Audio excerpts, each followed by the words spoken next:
একজন মানুষ হঠাৎ করে এক অদ্ভুত সুপার পাওয়ার পেয়ে যায়। সে যে কোনো জিনিসের আসল দাম চোখের সামনে দেখতে পায়। এই শক্তি দিয়ে টাকা উপার্জনের কথা ভাবছিল সে। ঠিক তখনই একটি পুরনো জিনিসের দোকানে দুজন ক্রেতা আসে। তাদের একজনকে দেখে সে অবাক হয়ে যায়, কারণ তার মোট সম্পদের মূল্য ছিল প্রায় 1.3 বিলিয়ন ইউয়ান। ঠিক সেই সময় দোকানে থাকা এক তথাকথিত বিশেষজ্ঞ একটি ছবি তুলে ধরে মহিলাকে বলে এটি একটি আসল প্রাচীন পেইন্টিং এবং তার দাদার জন্মদিনের জন্য একদম উপযুক্ত উপহার। কিন্তু সেই মানুষটির সঙ্গে সঙ্গে বুঝে যায় পেইন্টিংটির আসল দাম মাত্র $250।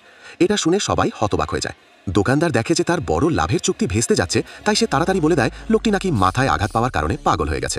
বিশেষজ্ঞের সম্মানে আঘাত লাগে এবং রাগে সে লোকটিকে দোকান থেকে বের করে দিতে চায়, কিন্তু মহিলা তাকে থামিয়ে বলেন সে যেন তার কথা প্রমাণ করে। বাধ্য হয়ে বিশেষজ্ঞ পেইন্টিংটি তার হাতে দেয়। লোকটি পেইন্টিং হাতে নিয়েই সেটিকে 2 টুকরো করে ছিঁড়ে ফেলে। সবাই ভাবে সে নিশ্চয়ই পাগল, কিন্তু সে মহিলাকে বলে কাগজটি ছুঁয়ে দেখতে। মহিলা বুঝতে পারেন এটি আধুনিক কাগজ, অর্থাৎ পেইন্টিংটি নকল।